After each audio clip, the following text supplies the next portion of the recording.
এখন এই বিজ্ঞানটা এই রমজানের রোজার সাথে কেমন মিল আছে এই সম্পর্কে জানার দরকার আছে না নাই? আওয়াজ দিয়া বলেন আছে না নাই? খালি সোয়াবের ওয়াজই শুনবেন, বাস্তবে লাভের ওয়াজ শোনার দরকার আছে না ভাই? আমরা বাস্তবে লাভ পাবো ইনশাআল্লাহ, ইনশাআল্লাহ। কেমন লাভ দেখেন। অনেককে জিজ্ঞেস করলে বলেন, যদি জিজ্ঞেস করি ভাই তুমি কি রোজা রাখনি, কয় না রে ভাই আমি রোজা রাখতে পারি না, আমার গ্যাস্ট্রিক। আছে না নেই? কথা কন আছে না নেই? আমি রোজা রাখতে পারি না, আমি গ্যাস্ট্রিকের রোগী।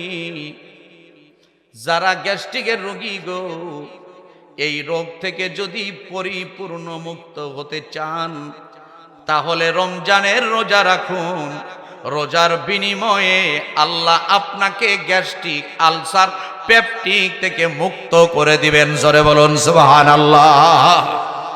এখন কেমনে গ্যাস্ট্রিক ভালো হবে এইটা আপনাদের মনে প্রশ্ন। কথা কন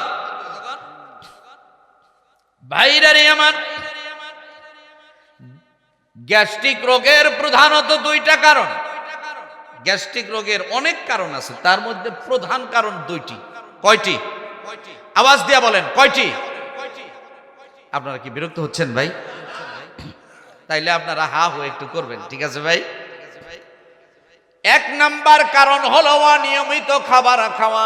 অনিয়মিত যদি খাবার খাওয়া হয় তাহলে তার গ্যাস্ট্রিক বাড়ে। কথা কন ঠিক কিনা? দুই নাম্বার হলো অপরিমিত খাবার খাওয়া, অর্থাৎ কোন সময় খায় 100 টাকা চাইলের ভাত, কোন সময় খায় 500 চাইলের ভাত।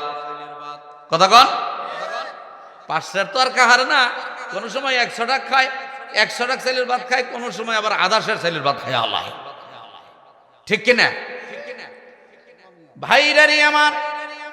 রমজান মাসে আল্লাহ রাব্বুল আলামিন নিয়মিত খাবারের শিক্ষা দিচ্ছেন। সুবহানাল্লাহ বলেন। আমরা রমজান মাসে মাগরিবের সময় ইফতার করি, আবার শেষ রাত্রে খানা খাই, সন্ধ্যা রাত্রে খানা খাই, শেষ রাত্রে খানা খাই, সন্ধ্যা রাতে খানা খাই, শেষ রাতে খানা খাই। একাধারে 30 দিন পর্যন্ত যখন নিয়ম মতো খানা খাওয়া হয়, আমার আপনার মধ্যে যে গ্যাস্ট্রিকের ভাব, আলসার, পেপটিকের ভাব, ওইটা আল্লাহ রোজার বিনিময়ে দূর করে দেয়।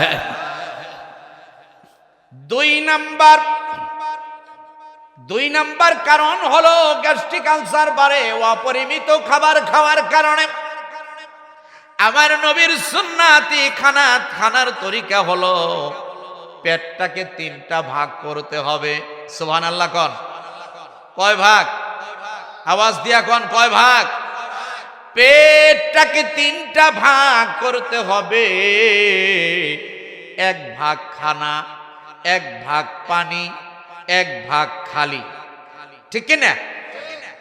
এই সুন্নাতি তরিকায় আপনি একটি মাস যদি খানা খান গো, আল্লাহ আপনার গ্যাস্ট্রিক, আলসার, পেপটিক অনেকটা কমায়া দিবে। ভাইরারি আমার, আমাদের অনেকের তলা পেটে ব্যথা হয়। আছে না নাই? কথা কন আছে না নাই? কিছু দূর হাঁটলে, একটু দ্রুত হাঁটলে দেখা যায় তলা পেটে ব্যথা করে কি করে না ভাই? এর কারণ কি ভাই? এই শুনে, চিকিৎসা বিজ্ঞানীগণ গবেষণা করে দেখেছেন, আমরা যে খানা খাই, খানার কিছু অংশ তলা পেটে জমতে জমতে জমতে জমতে ওইগুলা আস্তে আস্তে পচে যায়। পচে টক্সিন, ইংরেজিতে বলা হয় টক্সিন, বাংলায় এর অর্থ হচ্ছে জৈব বিষ। টক্সিন তথা জৈব বিষে পরিণত হয়। এই জৈব বিষের কারণে তলা পেটে ব্যথা হয়। কিন্তু বান্দা যখন রমজান মাসে একাধারে 30 দিন রোজা রাখে ভাই, তাহলে তো এই সারাদিন আর খানা আর পড়তেছে না এখানে। কথা কন, খানাটা তলা পেটে যাচ্ছে না, যার দরুন টক্সিন তথা জৈব বিষটা আস্তে আস্তে শুকাইয়া যায়, তলা পেটের ব্যথা ভালো হয়ে যায়। আওয়াজ দিয়ে বলেন সুবহানাল্লাহ। পেটের ব্যথা ভালো বানাবার চান?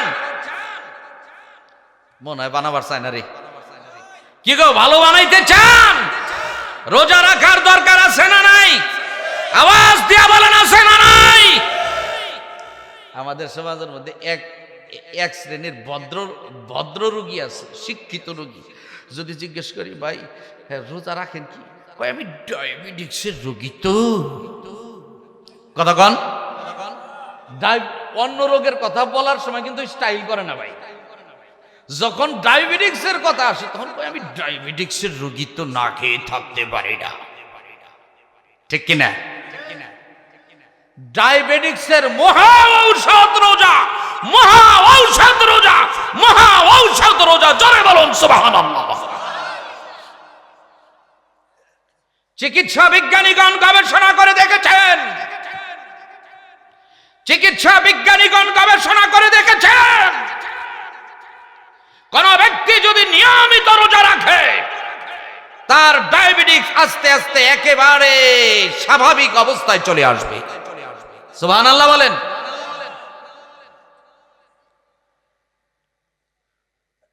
আমেরিকার চিকিৎসা বিজ্ঞানীগণ এই রোজার মাধ্যমে আল্লাহ বান্দার হায়াত বাড়াইয়া দেয়। সুবহানাল্লাহ বলেন। এইটা নিয়ে তারা গবেষণা করে বের করছে। কিছু বিড়ালকে, কিছু ইঁদুর নিয়ে তারা গবেষণা করেছে। গবেষণার প্রাণীটার নাম কি ভাই? আওয়াজ দিয়া বলেন ইঁদুর। অর্থাৎ কিছু ইঁদুরকে দুইটা ভাগে ভাগ করেছেন। কথা বুঝছেন? মনে করেন একটা বক্সের মধ্যে কিছু ইঁদুর রাখছে, ওই ইঁদুর গুলাকে খাবার দিতেছে যে যা খুশি খা, মনে যত চায় খা, জন্মের খাওয়া খা। আবার এক পাশে কিছু ইঁদুর ওদেরকে একেবারে সামান্যতম খাবার দেয়, মানে যা না খাইলেই নয়, মানে জীবন বাঁচাতে যতটুক খাবার দরকার ততটুকুই খানা খায়। তো এইগুলার উপর যা হোক দুই ভাগে ইঁদুরগুলা রেখেছে। যেই ইঁদুরগুলাকে ইচ্ছা মতো খাবার দিছে ভাই, ওইগুলা আস্তে আস্তে মোটা তাজা হয়েছে। কি গো, খাবার বেশি দিলে মোটা তাজা হবো না? কথা কর, মোটা তাজা হবো না? একটা মোটা মানুষ রাস্তা দিয়ে হাঁটবে, দেখবেন একটু দৌড় দিলেই হাঁপানি শুরু হয়ে গেছে। আর চিকনা মানুষ মাইলকে মাইল দৌড়াইতেছে, হাঁপায় না। কথা বলেন। তো যেই ইঁদুরগুলাকে খাবার বেশি দেওয়া হয়েছে, এই ইঁদুরগুলা কিছু দিনের মধ্যে মোটা তাজা হয়েছে এবং একের পর এক ইঁদুরগুলা স্ট্রোক করে মারা যায়। কিন্তু যে ইঁদুরগুলাকে খাবার একদম পরিমিত দেওয়া হয়েছে, এই ইঁদুরগুলা দেখা যাচ্ছে যে তারা মোটাও হয় না, আবার একবারে যে শুকাইয়া যায় তাও না, স্বাভাবিক অবস্থায় আছে। তো তুলনামূলক ওই ইঁদুরগুলা, মানে যাদেরকে খাবার বেশি দেওয়া হয়েছে, তাদের চেয়ে এই ইঁদুরগুলার আয়ু অনেকটাই বেড়ে গিয়েছে। এখান থেকে চিকিৎসা বিজ্ঞানীগণ এই সিদ্ধান্তে উপনীত হয়েছেন যে কোনো ব্যক্তি যদি বেশি দিন বাঁচতে চায়, আয়ু যদি বাড়াতে চায়, সুন্দর সুস্থ জীবন যদি চায়, তাহলে সে যেন রোজা রাখে, রোজা রাখে, রোজা রাখে। রোজার বিনিময়ে আল্লাহ তাআলা তার হায়াতকে বাড়াইয়া দিবেন।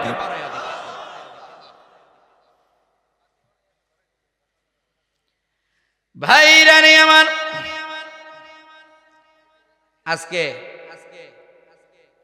আজকে আমি আপনাদেরকে এমন একটা ক্রিম দিয়ে যাবো ভাই, 3টা ক্রিম দিব ভাই। সুবহানাল্লাহ কোন, আর একটু জোরে কোন, আরো জোরে বলেন ভাই। এই যে এখানে আমি আসছি আপনাদের এখানে ওয়াজ করতে, তাই না ভাই? যুব সমাজ এবং মুরব্বীরা আয়োজন করছেন যে ওয়াজের দ্বারা যেন মানুষের কিছুটা হলেও আমলটা বাড়ে, নাকি কোন? আমলের প্রতি যেন আগ্রহ বাড়ে। Every man should have an aim in every work, without it he cannot prosper in the battle of life. প্রত্যেক মানুষের প্রত্যেকটা কাজের এক একটা উদ্দেশ্য আছে। উদ্দেশ্য ছাড়া মানুষ যদি কোনো কাজ করে তাহলে সে তার জীবন যুদ্ধে জয়লাভ করতে পারে না। তো আজকের যে ওয়াজের আয়োজন করছেন, এখান থেকে আমাদের কিছু সংশোধন, মানে ওয়াজের মাধ্যমে যেন আমাদের অন্তরটা ওয়াশ হয়। কথা বল, আমরা যেন কিছু শিখতে পারি, ঠিক কিনা? এই হিসেবে আমি কিছু আমলিয়াতের কথাগুলো তুলে ধরতেছি। ভাইরা আমার, আমরা আমাদের জীবনে 3টা ক্রিম যদি ব্যবহার করতে পারি গো, এই 3টা ক্রিম ব্যবহারের মাধ্যমে আল্লাহ তাআলা আমার আপনার চেহারার সৌন্দর্য বাড়ায়া দিবে। সুবহানাল্লাহ বলেন। 1 নাম্বার ক্রিম হলো রোজা রাখা। সুবহানাল্লাহ কোন? চর্মরোগের মহা ঔষধ, মহা ঔষধ, মহা ঔষধ রমজান মাসের রোজা রাখা এবং সারা বছরই প্রতি মাসে কিছু কিছু রোজা রাখা। জোরে কোন সুবহানাল্লাহ।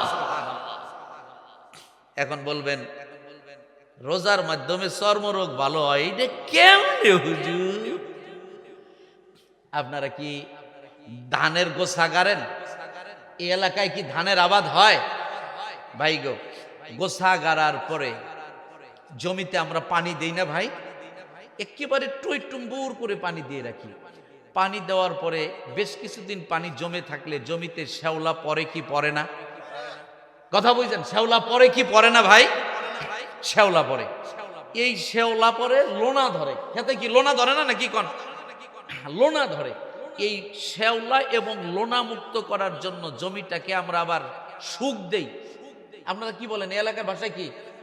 মানে জমিটা শুকাই, রৌদ্রের তাপে শুকাই, লোনা দূর হয়, শ্যাওলা দূর হয়। কথা কন ঠিক কিনা? তেমনি আমাদের যে দেহটা, এটা একটা জমি, ধরে নেন এটা একটা জমি। মনে করেন মনে চাইতেছে চা খাইতেছি, মনে চাইতেছে পান খাইতেছি, মনে চাইতেছে পেপসি খাইতেছি, মনে চাইতেছে জুস খাইতেছি, পায়েস খাইতেছি, পোলাও খাইতেছি, বিরিয়ানি খাইতেছি, খিচুড়ি খাইতেছি, পান্তা খাইতেছি। কথা কন। এই যে সব সময় খাওয়ার কারণে এই যে আমাদের যে স্কিন, চামড়া, এই চামড়াটা লোনা পড়ে যায়, দুর্বল হয়ে যায়।